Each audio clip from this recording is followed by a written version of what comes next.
और जब कोई सुहागन ये पालना और चूड़ियां इस डाली पर बांधती है ना, तो 1 साल के अंदर अंदर उसके आंगन में एक हंसता खेलता बच्चा होता है। मैं इन अंधविश्वासों में यकीन नहीं करती, और वैसे भी मुझे बच्चे की कोई जल्दी नहीं है।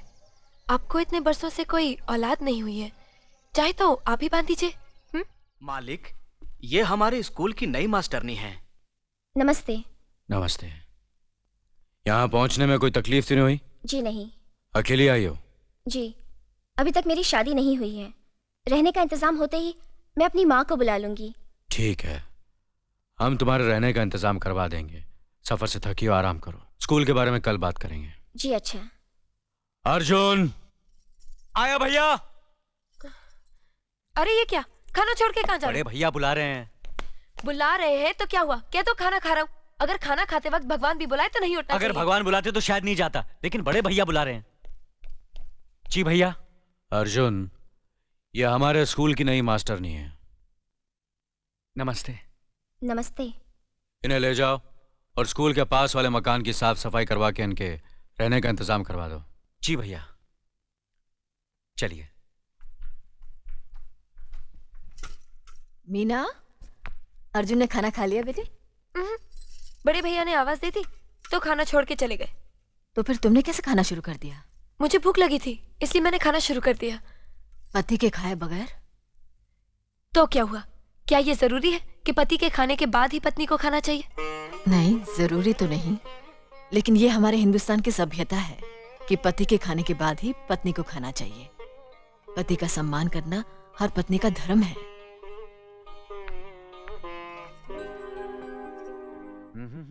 अर्जुन आया बड़े भैया।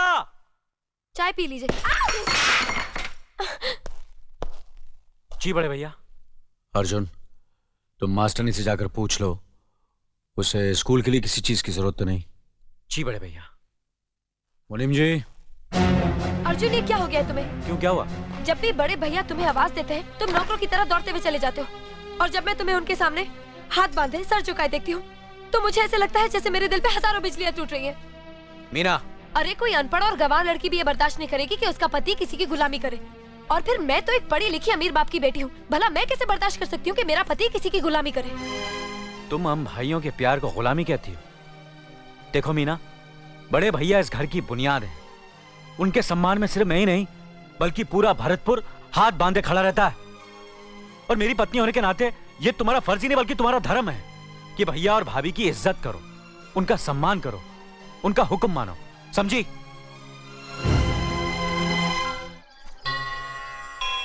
आओ बहू, ये पालना और चूड़ियां है ना, इसे डाल पर बांध दो। ये लो। क्यों? जब कोई कंवारी लड़की मन्नत मांगकर इस पेड़ की डाली पर धागा बांधती है तो उसकी शादी जल्दी हो जाती है। और जब कोई सुहागन ये पालना और चूड़ियां इस डाली पर बांधती है ना, तो 1 साल के अंदर अंदर उसके आंगन में एक हंसता खेलता बच्चा होता है। मैं इन अंधविश्वासों में यकीन नहीं करती, और वैसे भी मुझे बच्चे की कोई जल्दी नहीं है। आपको इतने बरसों से कोई औलाद नहीं हुई है, चाहे तो आप ही बांध दीजिए।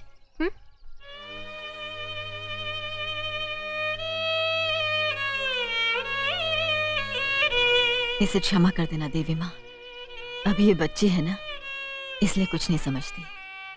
इसकी जगह हम आपसे प्रार्थना करते हैं कि जल्द से जल्द हमारी देवरानी की गोद में एक चांद सा बेटा दे देना। जय माता।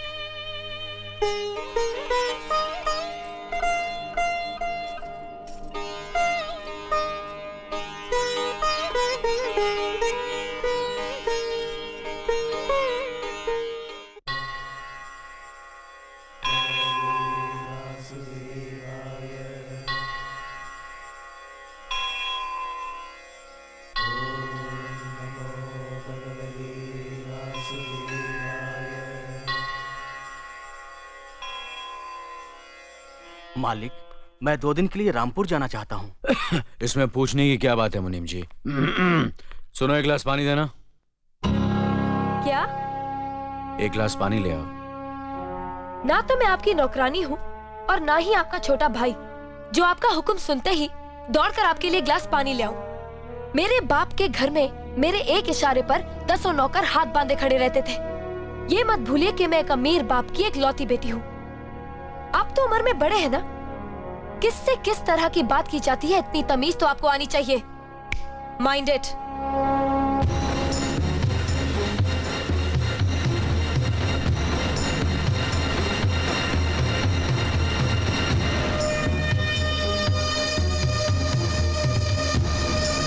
मालिक, छोटी बहू की बात का बुरा मत मानना, नादान है, बच्ची है।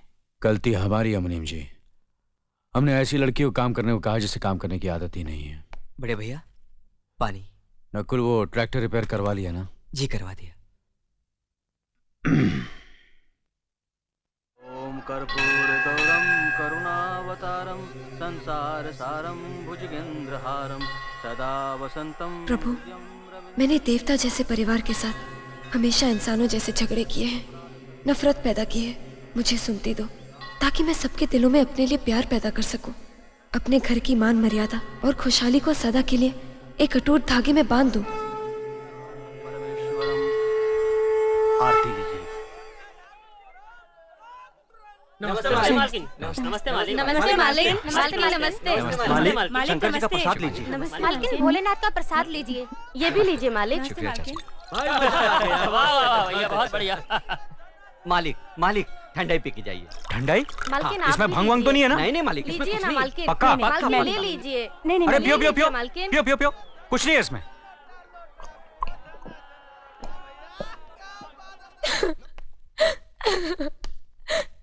मैंने भूल की जो मैं इन लोगों के बीच आ गई। मेरी तो इस घर में कोई इज्जत ही नहीं है। जब देखो तो सब मेरी इंसल्ट करते रहते हैं। मैं कब से रो रही हूँ, तुम पूछ भी नहीं रहे हो कि मैं क्यों रो रही हूँ। बेकार हो रही है तो कौन पूछेगा? अच्छा, तो मैं तुम्हारे लिए और इस घर के लिए बेकार हो गई हूँ। अरे बेकार तो तुम हो गए अपने परिवार के बीच में रहकर। मैं कब से बोले जा रही हूँ और तुम हो के सुन ही नहीं रहे हो। इंसान की चीख सुनकर लोग शुभ अशुभ का विचार करते हैं, लेकिन जब मेंढकी को जुकाम होता है उसकी चीख की कोई परवाह नहीं करता। ये मत भूलो कि जब मेंढकी चिल्लाती है तो आंधी और तूफान आते हैं। आंधी और तूफान आएंगे तो उसका नतीजा तुम्हें ही भुगतना पड़ेगा। तो फिर ठीक है, अब मैं तुम्हारे साथ तब भी रहूंगी जब तुम मेरे साथ मेरे डैडी के घर रहोगे।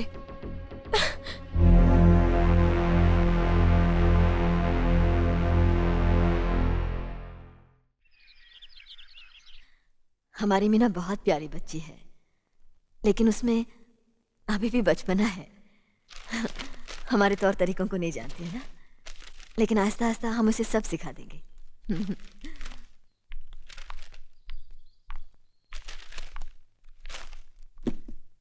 बड़े भैया, ये अपने घर जाना चाहती है।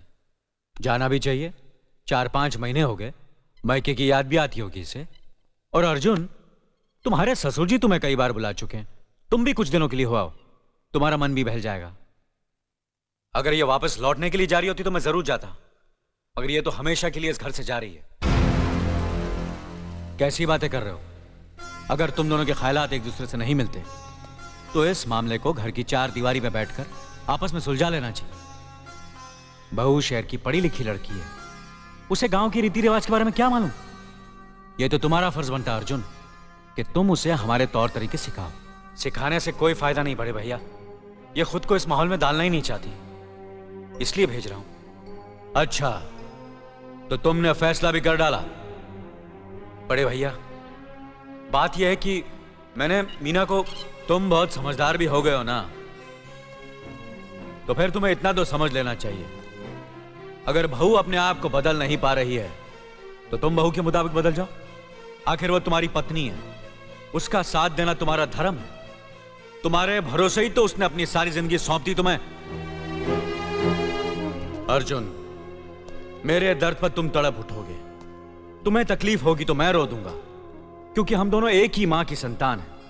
खून का रिश्ता है हमारा, मगर पत्नी का नाता उससे कहीं ज्यादा गहरा होता है, क्योंकि वो पराये घर से आकर अपनों से कहीं ज्यादा अपनी हो जाती है, परछाई बन जाती है हमारी। पति शरीर है तो पत्नी उसकी आत्मा है।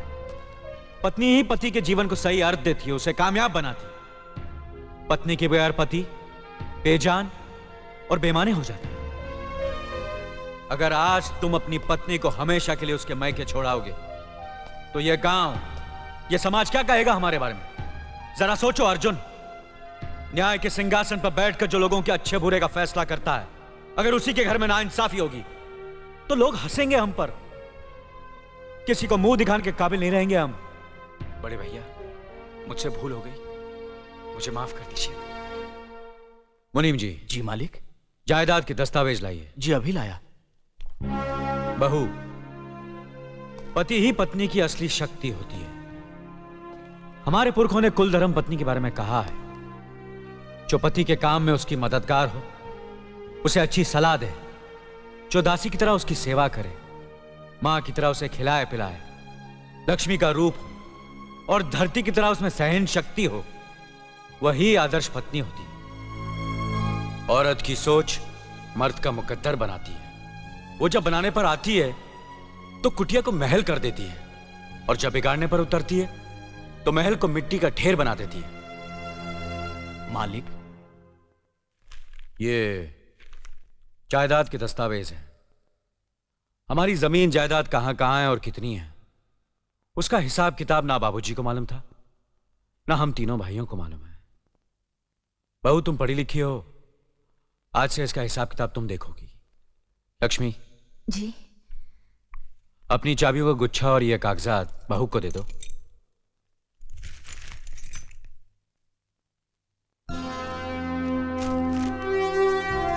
आज से तुम इस घर की मालकिन हो।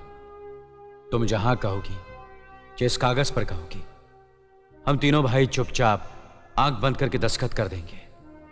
जैसा कहोगी वैसा ही करेंगे। बस एक ही विनती है बहू, हम तीनों भाइयों को अलग करने का ख्याल अपने मन में कभी आने मत देना।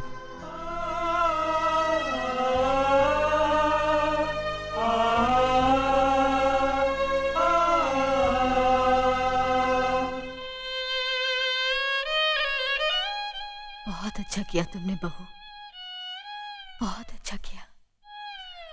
इनकी आंखों में आंसू देखने की हमने सपने में भी उम्मीद नहीं की थी, लेकिन तुमने हमें दिखा दिया। बहुत अच्छा किया तुमने, बहुत अच्छा किया।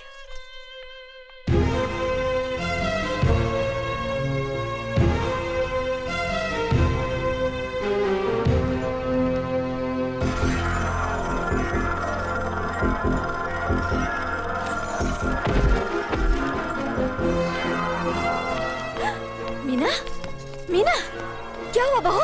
मीना, मुनि जी जल्दी से डॉक्टर को बुलाइए।